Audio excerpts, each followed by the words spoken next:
and he said, appropriate technology is technology that doesn't kill people.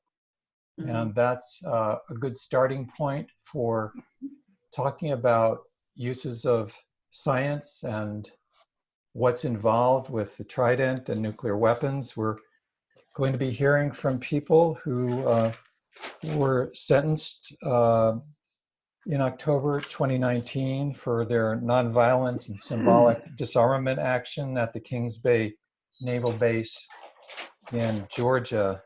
Their sentencing is scheduled for May 28th and 29th.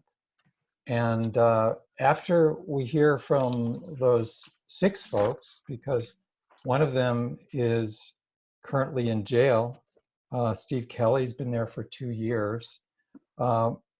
After we hear from those 6 folks, we'll also be hearing from 3 guest speakers, Cornel West, Medea Benjamin, Jeremy Scahill. So right now we're going to start first by hearing from Mark Colville. Hi, thank you. I'm honored to be here, and I just want to say that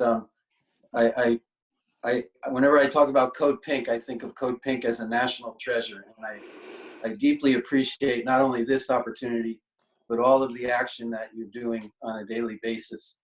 And I feel very much in solidarity with you, so thank you for that. I was asked to start out and give a little overview for those who may be unfamiliar with the Kings Bay Plowshares 7. This is a community that formed around an action at Kings Bay Naval Base in southern Georgia on April 4th of 2018. Others will talk about some of the significance of that date. A Plowshares action is basically a movement that started in the early 80s, and it seeks to enflesh one of the prophecies of the great Hebrew prophet Isaiah of nations hammering swords into plowshares and spears into pruning hooks, and not teaching or learning war anymore. The Plowshares movement enfleshes that by taking the symbols of hammers and household blood, our own blood and household hammers, to these sites where nuclear weapons are hidden and stored and deployed. And we do a symbolic enactment of the prophecy of Isaiah chapter 2, verse 4. So we did this in Kings Bay, as I said, in April of 2018.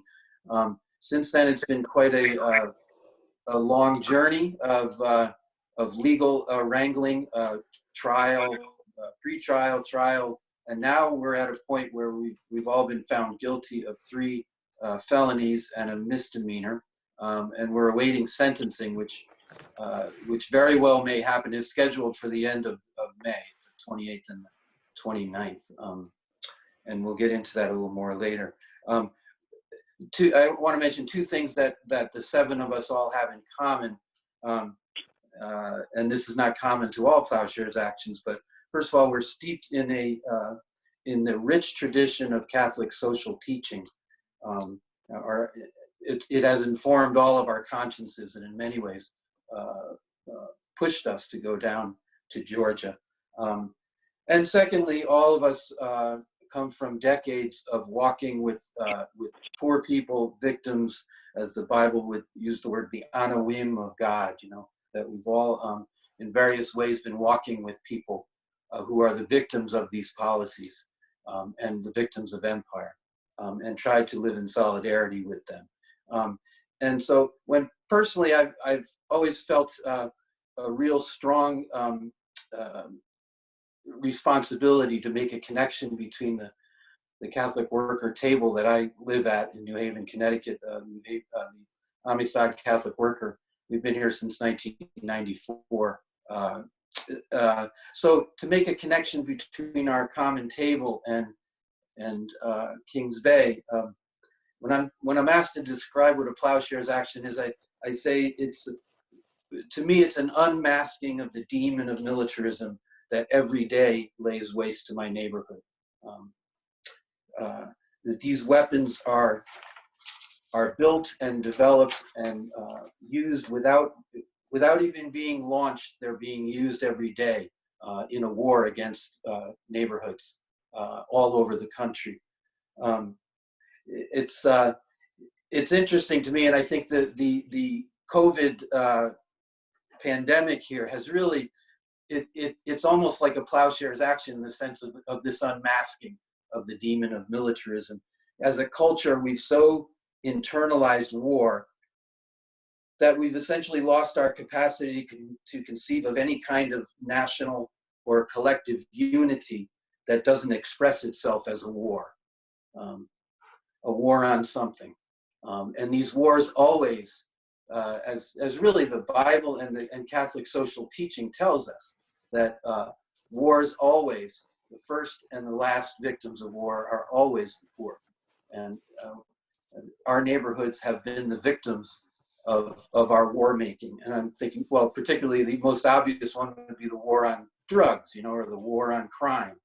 We take up these things as wars, and wars create victims. They demand victims. So plowshares actions unmask that. Here in Connecticut, we're actually in New Haven, kind of in an interesting place, because you've got, first of all, the electric boat in Groton is now undertaking the new Columbia-class development of the Columbia-class submarines. In other words, all of the Trident submarines, which I don't have time to explain what they are, but others will explain the destructive capacity of them. They're all being replaced as part of an Obama administration plan to upgrade the nuclear arsenal at the cost of over $1 trillion over the next 20 years. Each of the Trident submarines are going to be replaced by a Columbia-class submarine. And that work is taking place now. The governor of Connecticut has declared that electric boat is an essential operation. And so it has not been closed during the pandemic. The production of these submarines, the Columbia class, has been ramped up. In fact, a year ago, it was supposed to start in 2021, but the Trump administration has pushed that schedule up. So it's actually booting up now. And of course, people are getting temporary jobs there and risking their lives to go develop these submarines. $44 billion in the current military budget for nuclear weapons. We now have an annual military budget of $750 billion. This represents the absolute theft from the poor, as all the popes have said. I know I'm running out of time here, but and I'll just end it by saying that the crowning image to me of this whole experience of being locked down and all has been this week there was this military flyover with bomber jets flying over the cities, and to me it just it's like the crown of ineptness that our government is expressing. They're I mean, here are billions and billions of dollars, in PPE, or in protection for hospital workers that is flying over our cities, almost mocking us. It's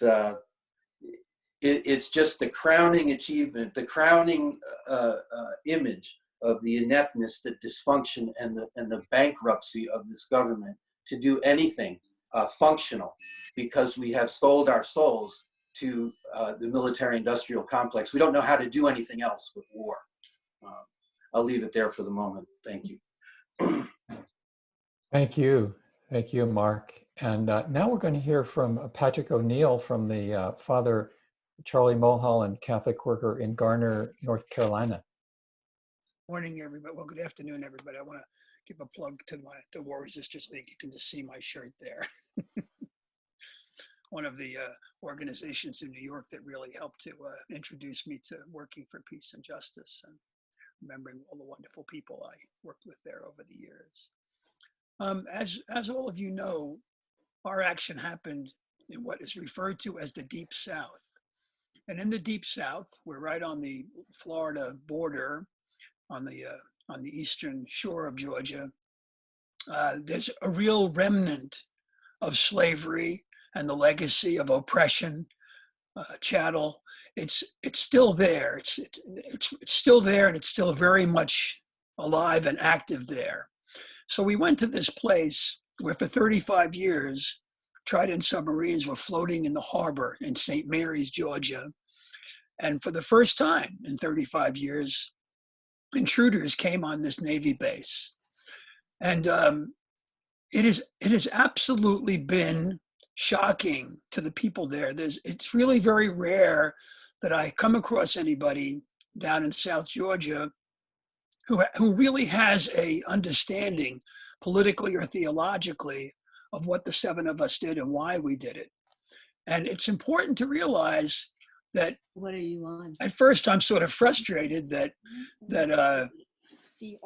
I'm frustrated that we're not getting a lot of support, but then I realized, well, that's the reason we need to be there. We need to be there because people aren't thinking or caring about this issue. And I'd like to tell one story. When the seven of us were in the first jail we were in, when we were only facing state charges, someone asked the local priest in St. Mary's, Georgia, from the one Catholic church in that town to come see us in jail.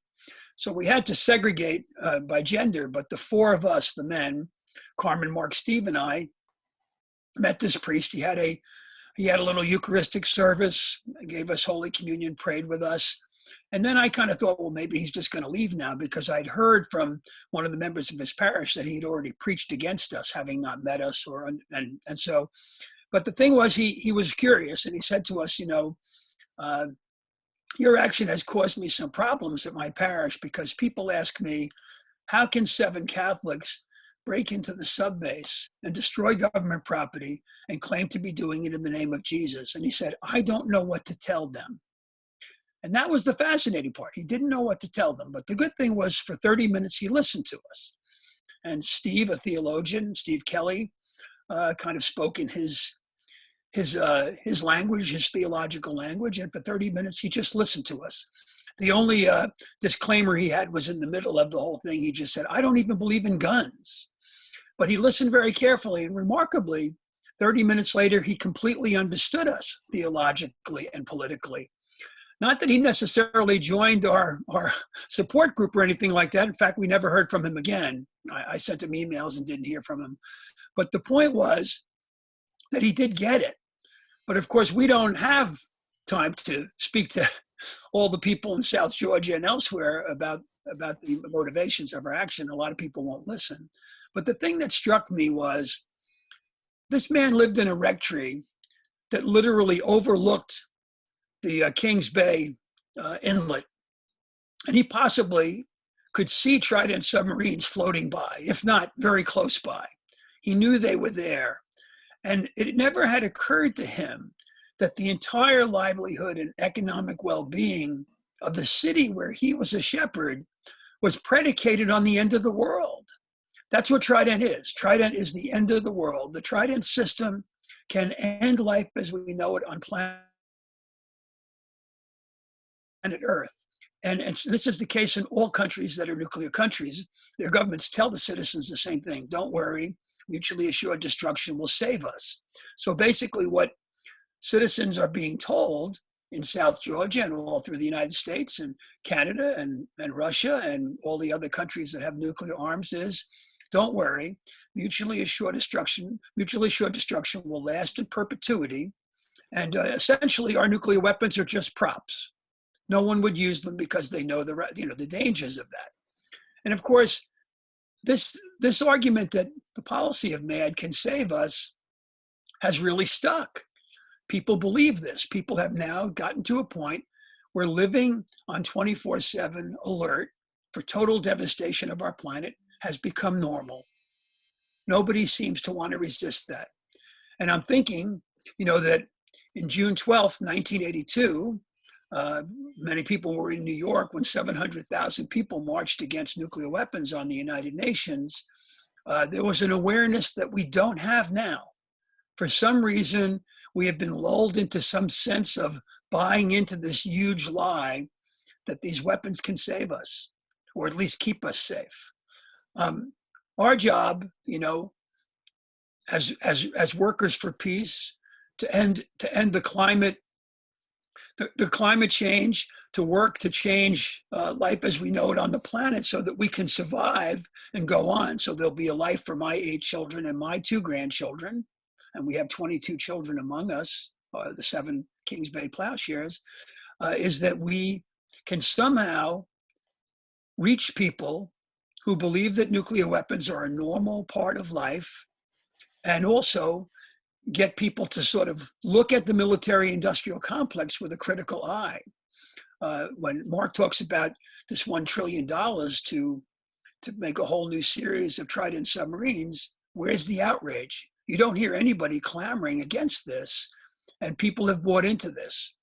And so how do we develop mass resistance to this? And I guess maybe I'm hoping something can come out of the coronavirus that will wake people up to the fact that as a global family, we have to work together to resolve our problems, and there's no room for war. There's no room for killing. There's no room for nuclear weapons. And none of those things have a right to exist, and we have to do away with them. So my hope is that that we're beginning that path, and I have no idea if we are. Thank you. Thank you, Patrick. On a personal note, I want to mention that I heard the next speaker 48 years ago, and belatedly thank you, Liz McAllister, for a very inspiring talk in 1972 in Portland that I and many of my friends were very moved by, and I still remember quite vividly. We're next going to hear from Liz McAllister, formerly of the Jonah House in Baltimore. Mm-hmm. Yeah. Well, I have served about 18 months in the county jail for my participation with the Kings Bay Plowshares. I don't know if there's more to come, but if there is, we'll deal with it. And if there's not, that's fine too. I want to share a couple of excerpts from the indictment that we brought to the base during the action, because it talks about the ways investment in nuclear weapons is divestment from human needs. It steals the resources needed for people. These weapons make us less prepared to meet challenges like the pandemic that we are now dealing with. Today, through our nonviolent action at Kings Bay, we indict the United States government, President Donald Trump, and Kings Bay Base Commander Brian Lapine. The whole nuclear triad, and specifically the Trident nuclear program. Whereas the United States is bound by the United Nations Charter, the Nuclear Non-Proliferation Treaty, and the Nuremberg Principles, which prohibit war crimes and full-scale nuclear explosions. The Kings Bay Naval Submarine Base refits and maintains submarines, which carry Trident D5 submarine-launched ballistic missiles. 6 of the Navy's 14 Ohio-class submarines have their home port at Kings Bay. Each submarine carries the capacity to cause devastation equivalent to 600 of the nuclear attacks on Hiroshima in Japan. Thus, the 6 Tridents at Kings Bay have the capacity equal to 3,600 Hiroshimas. 3,600 Hiroshimas. From the initial mineral mining through testing, storage, and dumping, these weapons harm human beings, destroy the environment, and violate international and God's law.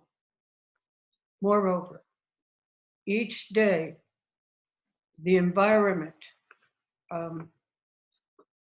each day, the program steals from all of our nation and the world by its theft of much needed resources. The ongoing building and maintenance of the Trident submarines and ballistic missile system, a war crime that can and should be investigated and prosecuted by judicial authorities at all levels. As citizens, we are required by international law to denounce and resist known crimes. And these are known crimes. In this time of pandemic, it is more vital than ever to acknowledge the theft of resources needed for human life that these weapons represent. I'd like to close by mentioning the cost of war trade-offs resources from the National Priorities Project, where you can find the figures for the weapons costs and the essential services that we lack as a result of these weapons. And they just keep growing. We've got to stop it. Thank you. Thank you, Liz. Now we're going to hear from Martha Hennessy, who's from the Mary House Catholic Worker in New York City. Thank you all for being here. I'm addressing the W-76-2 warheads that have recently been deployed out to our oceans on the Trident. And it's a very deceptive practice. Someone asked the question in the chat room about the illusion of safety. And I think that this little sequence that I'm going to share with you, how this weapons buildup is just bringing us closer and closer to the brink. These weapons are designed to be more usable. They are very compatible with the US first strike policy. Each one of them carries 5 kilotons worth of power, a third of what was used in Hiroshima. Funding for this kind of warhead was blocked in 2003 because military personnel had some concerns about a president getting it into his head to use these kinds of weapons. We are looking at a 2021 budget of about $30 billion for nuclear upgrades. And of course, Congress is very supportive of this. To just give you a little bit of history of the timeline of how this all came to be with the launching of this warhead around Christmas time of this past year. I'll mention August of 2016, there were war games called Global Thunder 17. And of course, the target was Iran. And this was the beginnings of really thinking about making a nuclear war possible. March of 2017, there was a congressional hearing and General Hyten from Stratcom was glowing about how these flexible options are a very healthy thing for us. In February of 2018, we had the Nuclear Posture Review come out, and it was in this report that the W-76-2 warheads were recommended to be added to the arsenal, and we presented this particular report in the courtroom in our pre-trial hearings. This system is touted as being cheap, quick, and simple. And it's based on the premise of assuming that the Russians had this escalate to de-escalate protocol in place, which has not been confirmed from our military speaking to the Russians. In February of 2019, the first warhead is completed at Pantax plant. And Representative Davis at that point asked General Hyten whether he had consulted with Russia about whether we need to have this kind of weapons system in response to what they're planning. And he said, no, we haven't done that. In August of 2019, the USS Tennessee came back to Kings Bay. It was on its 88th deterrent patrol.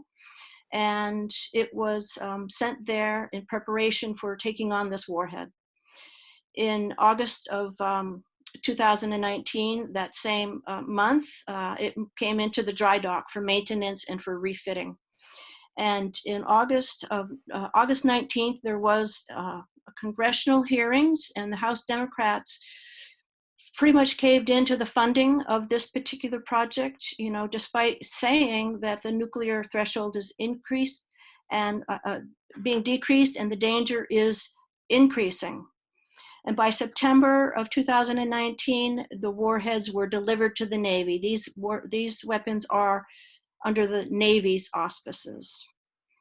And in October of 2019, the USS Tennessee undocked, and we were put on trial October 20th. And at that point in time, they were sending out this weapon. And on December 4th, Under Secretary of Defense Rood, one of the wolves or the hirelings of our military, at a breakfast talked about how we really needed this sea-launched D5 missile with this particular modified warhead. And then in late 2019, we think around Christmas time, a Christian gift to the world, it was deployed. It was sent out into the oceans. And we now have a situation where the question is, are we thinking of targeting Russia or the battlefield? And it looks to be Iran. It might be Trump's decision to target Iran. And of course, another one of our high priests of doomsday, Admiral Haney of Stratcom, I don't know if he's still in charge, he talked about, if it's necessary for us to respond, we will, at any time, any place, with the decision being ours. And so we have the four aging senior military officers who did speak to Newsweek recently saying, all four were concerned, they were very reluctant, that there is a Donald Trump factor involved, that there is something about this president and the new weapons that makes contemplating crossing the nuclear threshold a unique danger. Thank you. Thank you, Martha. Our next speaker is Carmen Trotta, and he's with the St. Joe's Catholic Worker in New York City. I am currently, people may want to know that I am at my father's house. Haven't been at the Catholic Worker in a couple of months, I think, and yeah, I'm sort of sad about that, but good to be with my aging father who is not really capable of getting around on his own. And so we meet today in the context of this sort of voluntary quarantine. And I think in certain ways it gives us time to think, and I will only go through some of the thoughts that are sort of on my mind. The primary one is that the global pandemic obviously does not discriminate and really does call or hearken to all of us for a reestablishment of international law.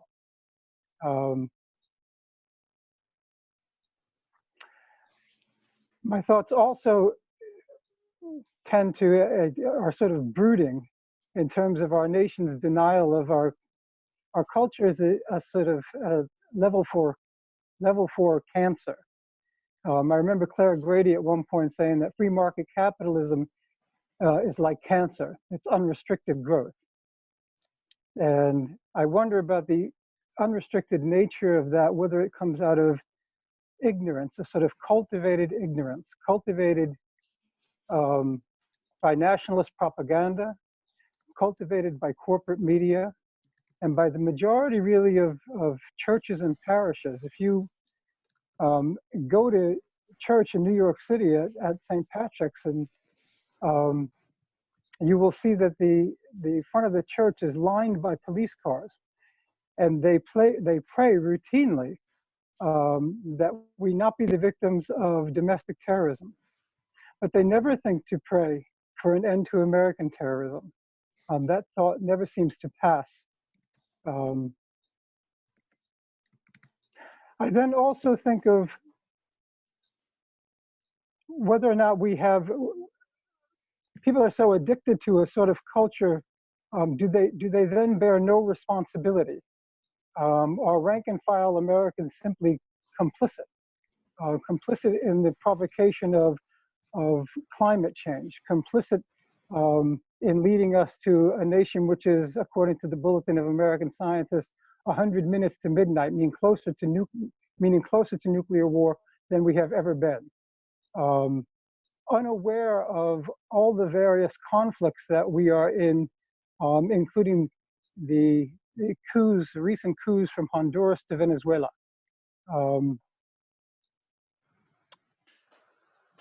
So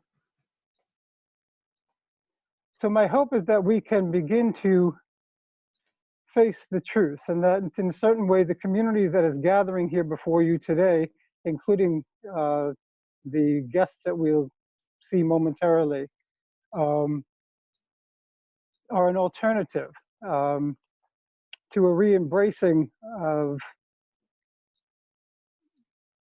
an America that actually cares about the wider world.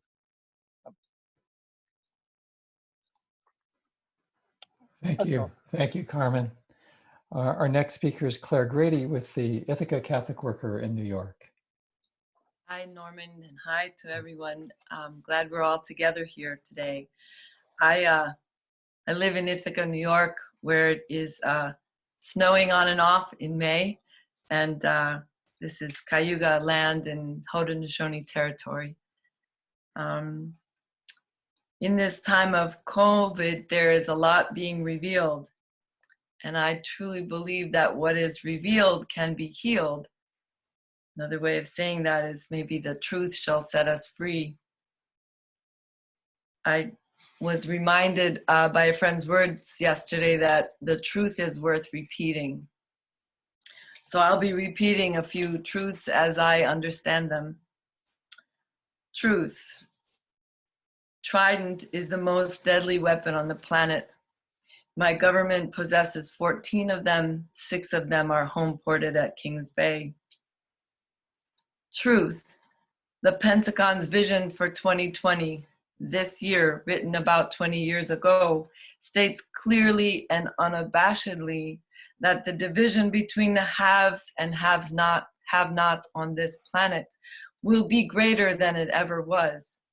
And to ensure that the US, i.e. corporate moneyed interests, come out on top, we must ensure global dominance, i.e. a military dominance that includes space. Truth. The Trident is the ultimate logic of this very sick vision and system. Truth. The Trident is the ultimate logic of the colonial patriarchal project. It feeds on the giant triplets that Martin Luther King identified of racism, militarism, and extreme materialism. Truth. According to the Bulletin of Atomic Scientists, we are 100 seconds to nuclear war, to midnight. We might be less than that since Trump pulled out of the Iran nuclear deal just a few days ago. Truth. Even if nuclear weapons are never launched again, they have already taken the lives of millions, and they kill every day. All mining, refining, testing, and dumping that is required for nuclear weapons are done on indigenous land. Indigenous people have always been on the front lines of empire's deadly force and waste. Truth.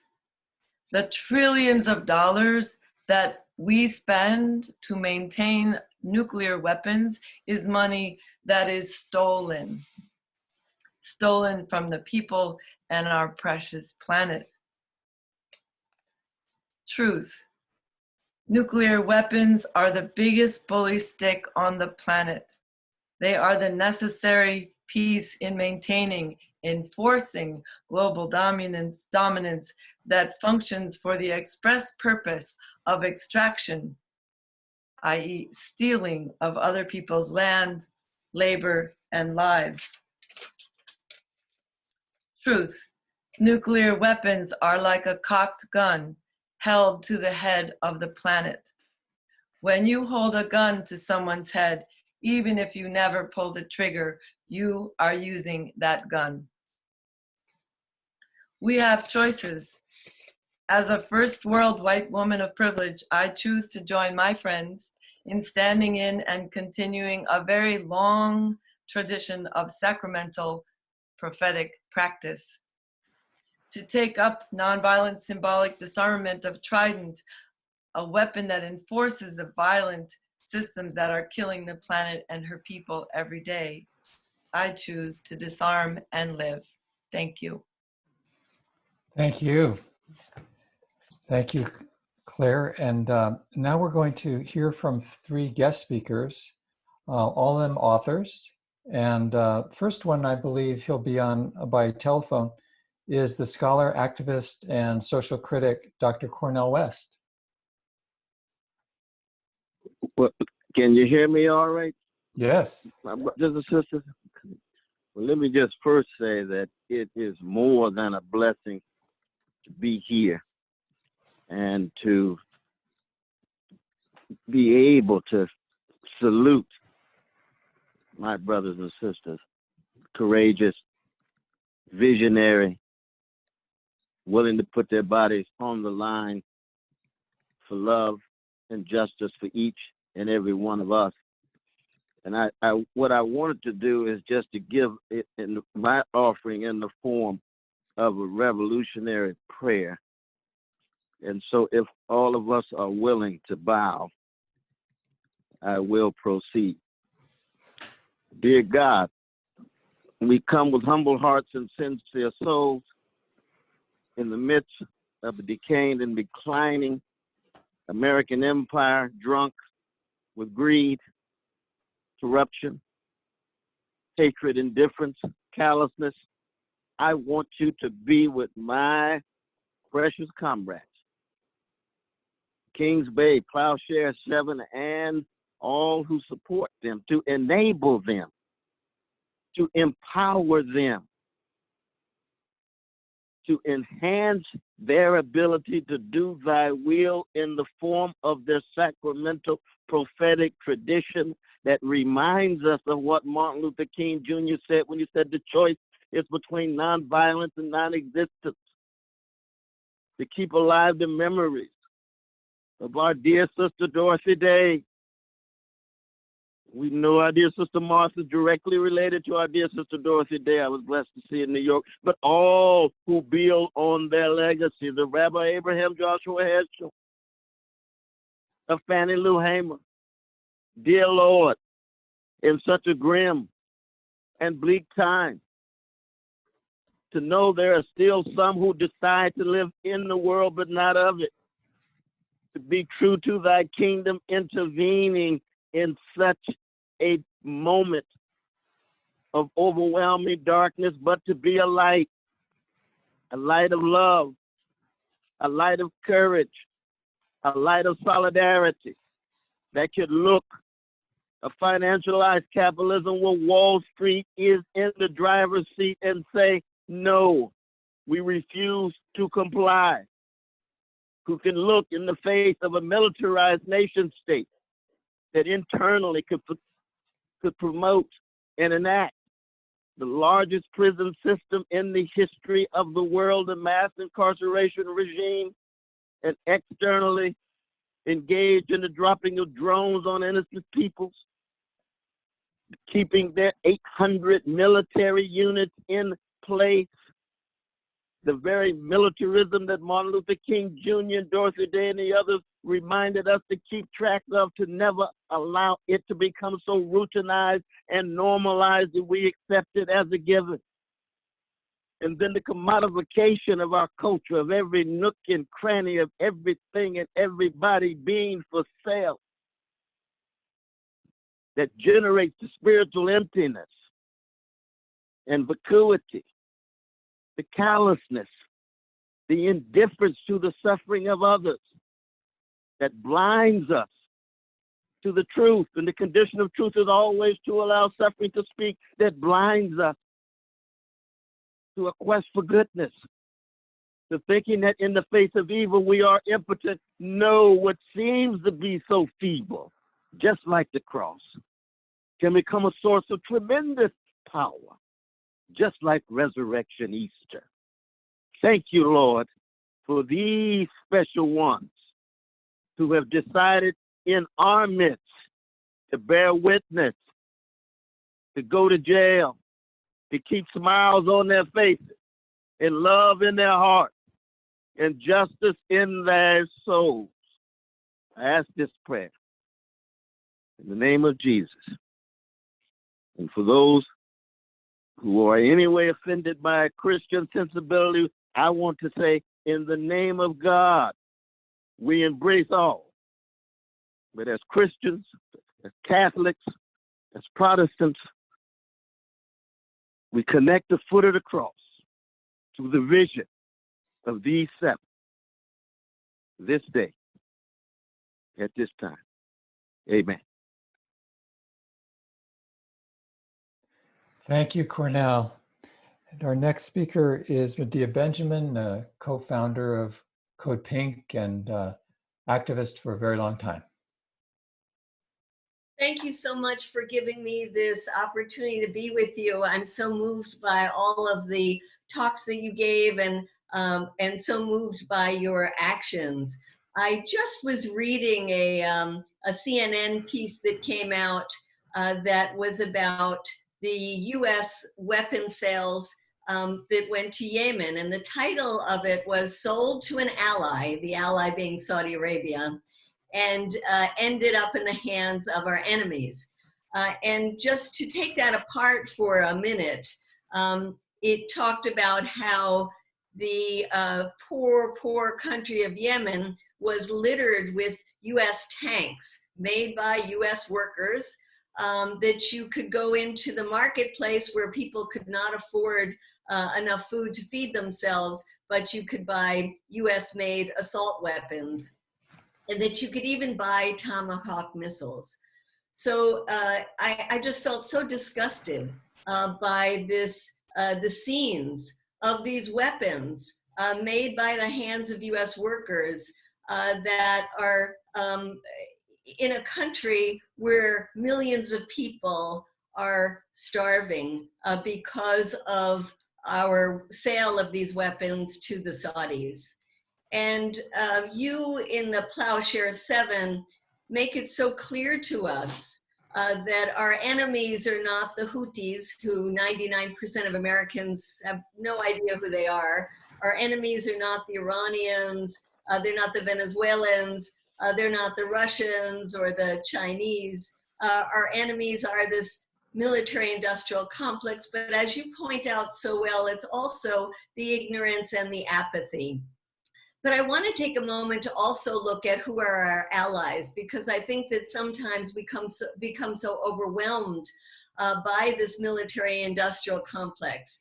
And in looking at our allies, let's remind ourselves that tomorrow is Mother's Day, and that 140 years ago, a feminist, Julia Ward Howe, talked in the name of mothers all over the world and said, "Disarm, disarm, we will not allow our children to kill other mothers' children." I think the majority of women around this world are our allies in this struggle. I also want to recall the beautiful ceasefire message that the UN Secretary General has put out, saying that the folly of war has illustrated, the fury of the virus has illustrated the folly of war, and calls for the weapons to be silenced, calls for an end to the airstrikes. And this has had a tremendous repercussion around the world. Yes, there are nations who have signed up to it, but more important, I think, is all the people who have been inspired by the UN Secretary General's call for a global ceasefire in the midst of this pandemic. And I think we can also recognize that our allies in the struggle are all the young people who are fighting for the Green New Deal, all the people that are pushing for Medicare for all, especially now when we see how dysfunctional our, can't even call it a healthcare system is. All the people who are fighting against the constant attacks on people of color every day that show the astounding racism that exists in our country and the mass incarceration that Professor Cornel West just spoke of. Our allies are the people who flocked to the campaign of Bernie Sanders to say we need something totally different in this country. Our allies are the people of faith like yourselves and those who are part of the Poor People's Campaign that are gathering up people all over the country to say we must work together against militarism, poverty, racism, and environmental destruction. Our allies are a small nation like Cuba that have shown us how a poor country can be such a beacon of hope by sending doctors and nurses and healthcare workers all over the world to fight coronavirus, and showing how the US sends bombs, weapons, and the nation of Cuba sends doctors and nurses. So I want to end just by paying tribute to you of the Plowshares 7 by showing us how beautiful it is to dedicate your life to saving lives, to saving this planet, to ending war, and to know that the majority of people around the world are with you. Thank you. Thank you, Medea. And our next speaker is Jeremy Scahill, a journalist who co-founded The Intercept. Well, first, I want to say that, you know, I just on a personal level, I feel humbled to be a participant in this discussion with some of the best people that I know. Carmen, Martha, Liz, Patrick, Claire, Mark, and of course, Steve, who is behind bars right now. And all of us should hold up Steve for doing this tough time because of his principles. And, you know, maybe there are some people who have joined this discussion today that have no familiarity with the Plowshares movement or with the Catholic worker. You know, there was a recent piece making the rounds online about Catholic activism, and there's a lot of debate about, you know, where is there a Catholic left? You're looking at people who have spent their entire lives rooted in a firm belief in what is called voluntary poverty, who live their lives among the poor, the destitute, the forgotten, the people that are now being disproportionately impacted by this pandemic and the response or lack of response from the state and the institutions in this country, but not people who are just about charity. They're not just working at soup kitchens or homeless shelters. In fact, they are people who believe that to truly walk the walk in this life with all of the dark forces at play, all of the war and the poverty, it's not enough to just live among the poor and the destitute and the forgotten, and enough to dedicate parts of your life to walking with those who are forgotten by society and providing food and shelter, and clothing, but to ask and confront a system that makes it so. Why?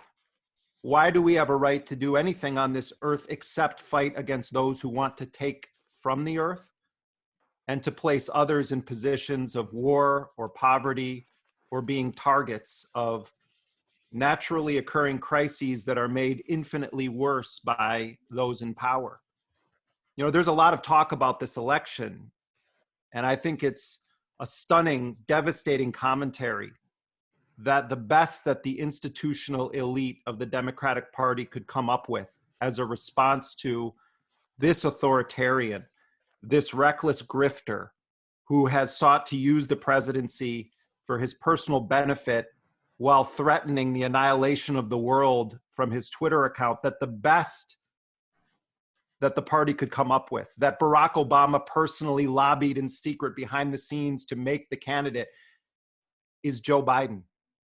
A man whose entire career has been marked by legislating racism onto the books, by presiding over the smearing of Anita Hill and facilitating the confirmation of a dangerous Clarence Thomas to be a Supreme Court justice. A man who has seldom met a war he didn't enthusiastically support. A man who voted for the most disastrous and criminal war that the US has waged in the post 9/11 era. That is the response to Donald Trump. A man who has 24 allegations of sexual harassment, misconduct, assault, and rape. the answer to him is to run a man who has 8 women accusing him of misconduct and 1 woman accusing him of rape. We need to be able to talk honestly about what this institutional Democratic Party stands for. But also the best it offered in this campaign cycle, Bernie Sanders, supported sanctions against Iraq throughout the 1990s, supported the so-called no-fly zone bombings, was extremely hawkish in the 78-day bombing of Yugoslavia in 1999. That is the best that this party has to offer, and it still has very little to say about actual war. Yes, Sanders talked a good game, but we need to be honest here that the system in this country, the best it's capable of putting out is someone like Bernie Sanders. And yet Sanders, throughout his career, time and time again, sided with the warmongers when it mattered.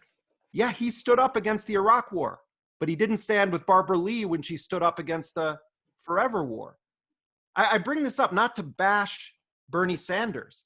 I bring it up because the strength of the witness and the action of the people who are on this call, the people that went on to that military base to nonviolently seek to disarm the most dangerous weapon systems humanity has ever produced, is because what does resistance look like in the era of Trump? It's not defined by Congress people fighting for scraps off the corporate table. It's defined by people who understand that all of these pieces of legislation, whatever scraps Nancy and Chuck get out of them, it doesn't mean a thing if we don't exist. We are at a greater threat of nuclear war now under this presidency than we have been at any point in my lifetime. And what do we see that passes as resistance? Democrats who support record-breaking bloated military budgets. Democrats who give a man they call the most dangerous president in history sweeping surveillance powers. What does it say? What does it say that even with Trump, who is grifting out in open, who is assassinating foreign military commanders on the soil of third countries and threatening nuclear war on his Twitter feed, what does it say? That Nancy Pelosi and the Democratic leadership vote to give him record military and surveillance powers. It says they don't believe their own rhetoric. It says that to them, this is all a game. To the folks who went and disarmed the Trident system symbolically and also stopped business as usual, even for a moment, that these are the people who see clearly the threat that we face today. And the final thing I'll say is that, Carmen mentioned earlier that the virus doesn't discriminate, and I think that's true. We see now it's even coming from within the homes and workplaces of the president, the vice president, Jared and Ivanka's inner circle. But our failed state discriminates. And that's why you're seeing some states reporting 70% of the COVID deaths being African Americans. If indigenous communities in this country were treated as one nation or one state, they would have the 3rd highest rate of COVID infections in this country. This is a failed state that we are living through right now, and no amount of tinkering with it is going to solve any of these problems. And, I look at my own failures in life as someone who believes in justice, and I reflect on the way that Carmen and Martha and Liz and Claire and Patrick and Mark and Steve Kelly, how they've chosen to live their lives. And I can't imagine a more just path than the one that they have chosen. And I am inspired by their courage, but more than anything, by the clarity of vision that all of them have proven throughout their lives to understand what is important to make of your life while you're here walking this earth, and what is important when it is important to draw a line in the sand and say no resoundingly. And so I thank all of them for knowing when to say no, when to walk the walk, and when the moment for action has arrived. Thank you, Jeremy. And now I think Claire has a sign to hold up. It is a sign that let people know the website address where people can go for more information. So Claire, as I understand it, at this point, you're going to hold up a sign on the screen, and it's for the website kingsbayplowshares7.org for that webpage, kingsbayplowshares7.org. And as we're coming near the end of the hour, want to make sure and get a few announcements in, and then we have a question that has come in, and maybe there'll be another one as well that we could go a little over time in terms of answering the questions, but want to make sure and get these announcements in. There's important timelines and events coming up that people should know. The sentencing dates are May 28th and May 29th, a Thursday and Friday. It's assumed to be done remotely by video, but we don't know that yet. The defendants may or may not be called to court in Brunswick, Georgia. Also, it's in Brunswick, Georgia, as it happened, that Ahmaud Arbery was jogging just outside the town when he was chased down, shot, and killed by, as we understand it, 2 white supremacists. And it's the strong position of the defendants. We must demand justice with overwhelming public pressure. Gregory and Travis McMichael have been arrested, but the point being that our work isn't done. There's a 3rd suspect, William Bryan, has not yet, as of now, been arrested. The FBI must bring hate crime charges against the 2 men, and all parts of the trial process should be moved outside of Glynn County, in this case, due to the suspect's deep ties to the community and its leadership, I guess we'd say so-called leadership. For details on how to sign the petition and to join what's being called the Safe Distance Run, go to #RunWithMaud.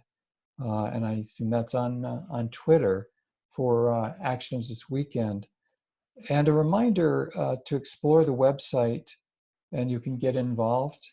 It's the kingsbayplowshares7.org website. A couple of more items to mention. One is about joining what's known as ICAN, the International Campaign to Abolish Nuclear Weapons, which is it's a coalition of NGOs, non-governmental organizations promoting implementation of the UN's nuclear weapon ban treaty. Right now, there are 36 countries that have ratified the treaty for the prohibition of nuclear weapons, and that's getting close to the 50 countries ratifying that it would take and will take to make it international law. Also, I mentioned that there are campaigns to divest pension funds, very important. And you can join that in your city, your state, your union, university, to divest from nuclear weapons and redirect the funds for human needs, especially very glaringly needed now during this COVID-19 emergency. New York City divested its $62 billion pension fund from all nuclear weapons companies, so it can be done. And lastly, in the announcements, you're invited next Saturday, so that's Saturday, May 16th, at 12 noon Eastern Time. The Kings Bay Plowshares defendants will have their last Zoom YouTube gathering before their sentencing in 2 weeks. So I think at this point, we're going to go to 1 or 2 of the questions that have come in. And please, if you have spoken today, don't hesitate to jump in with an answer. Question is how to mobilize support for the upcoming sentencing, and also who are the attorneys representing the defendants?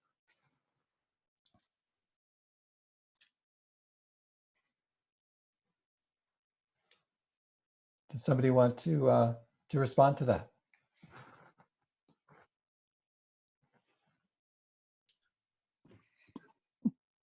The attorneys are Matthew Deluisio, Bill Quigley, Stephanie Amiot, Joe Cosgrove, with support from Vern Walker, and perhaps I'm overlooking others' names. We ask for your prayers as part of the effort. Mark here. Right now we're sort of in discussions with the court about how sentencing is going to happen.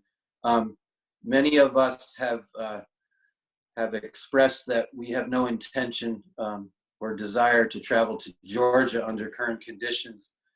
Georgia, as everybody may know, is one of the states that has real hastily reopened, and you know, according to the way I understand the science, they're therefore due for another spike in infections and deaths, and it'll probably be coming, I would say, probably by the end of May into June. So I, for one, have no intention of traveling there. We've been in negotiations with the court about the possibility of doing sentencing by video conference. The tentative word is that can happen. The details of that are being worked out. But I meant in my earlier comments, I kind of rambled on a bit, but I was going to mention the absurdity of this. You know, in other words, it's not safe. It's not considered safe for us to be in a courtroom to be sentenced, but somehow it's okay to be sentenced by video conference to federal prison. In fact, the prosecution has denied our request, or actually they're going to argue against any request for alternatives to prison, like home confinement and stuff like that.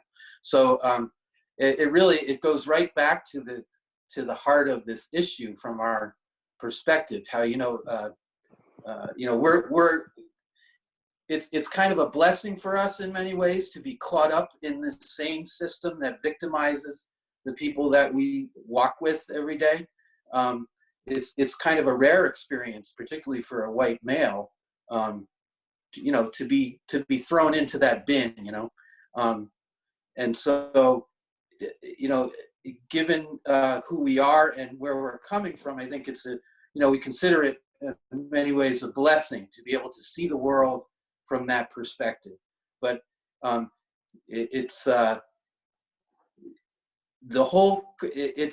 this is just a sign of the overall attitude towards prisoners in this country. I mean, prison now is a place where people are dying, in many cases for nonviolent, convictions and stuff, because they're not being released. And so we're going to be sentenced possibly at the end of this month, possibly by a video, and quite probably to federal prison. We don't know if the execution of a sentence to prison would be delayed. We don't know. We're in the dark about it. Maybe others want to chime in on that as well. Thanks. I did want to say that, can everybody hear me okay, Patrick?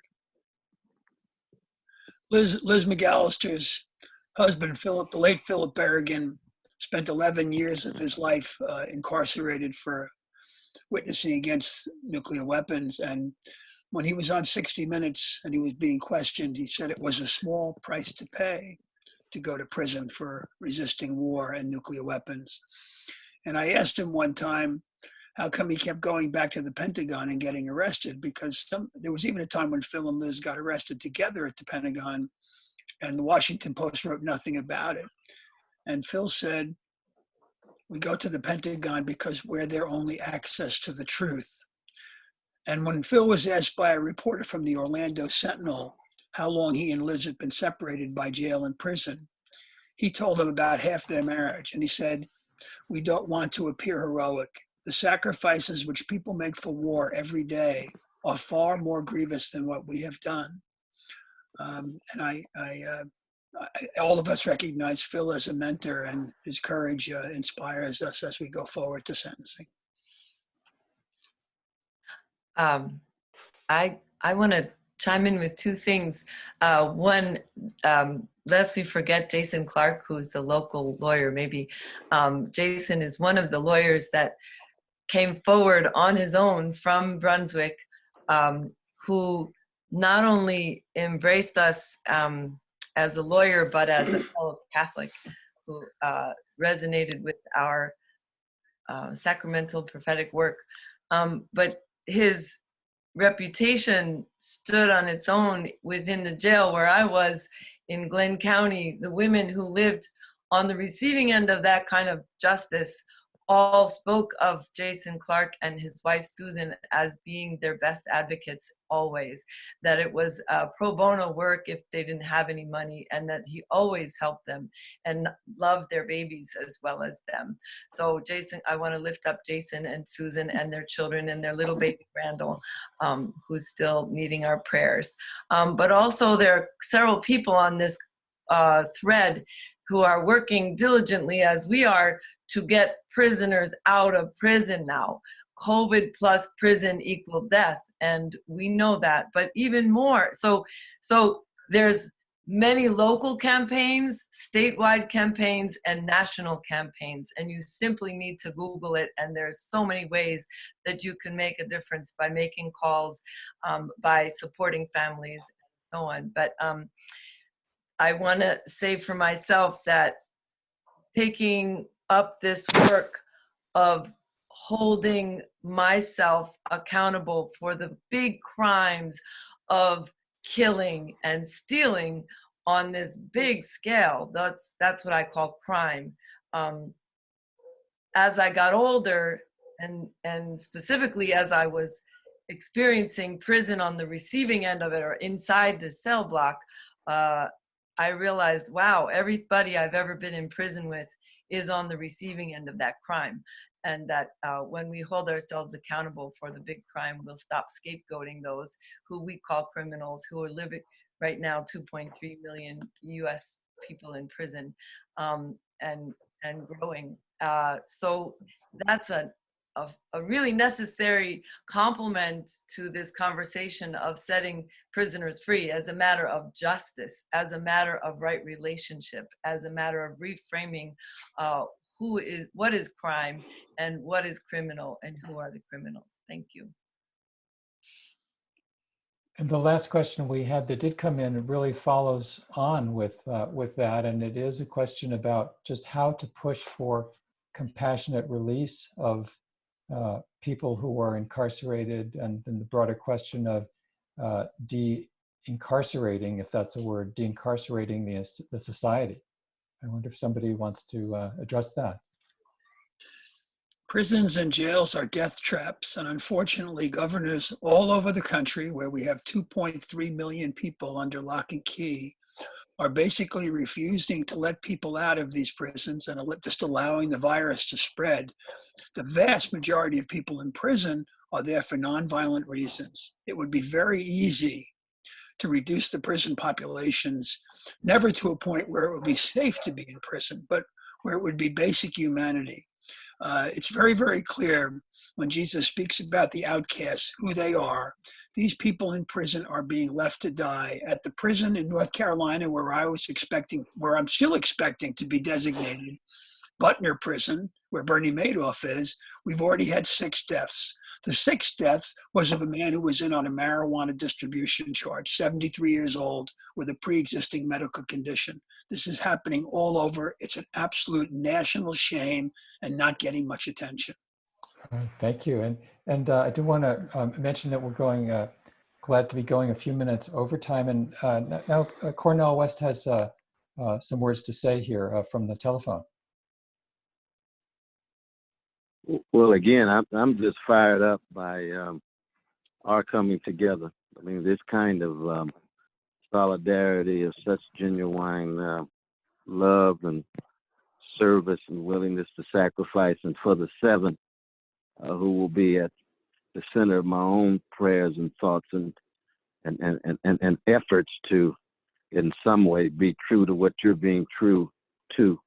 I want to accent something my dear brother Jeremy said, though, in terms of the bipartisan support of the militarism, internal, external, the inability of a decaying empire to generate any kind of prophetic or genuinely progressive response. And even I say that as much as I love my dear brother Bernie, he certainly has been part too much of a consensus when it comes to militarism abroad, or even sometimes we're voting for that crime bill when it comes to militarism internal. I think he was the best, and that's why so many of us went with our dear brother. But Jeremy's point is one in which it shows the ways in which the narrow ideological battles and the narrow political labels take us away from what it means to engage in genuine radical analysis, genuine radical vision, genuine radical calling of vocation, and most importantly,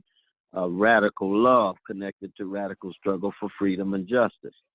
And the degree to which it's so rare in so many ways to see high visibility of the kind of witness that our brothers and sisters here are enacting is one in which I think all of us will acknowledge that it has to be made much more palpable, much more available, given the corporate media, given the narrowness of our institutions in education, religion, and politics. So I leave on a high note.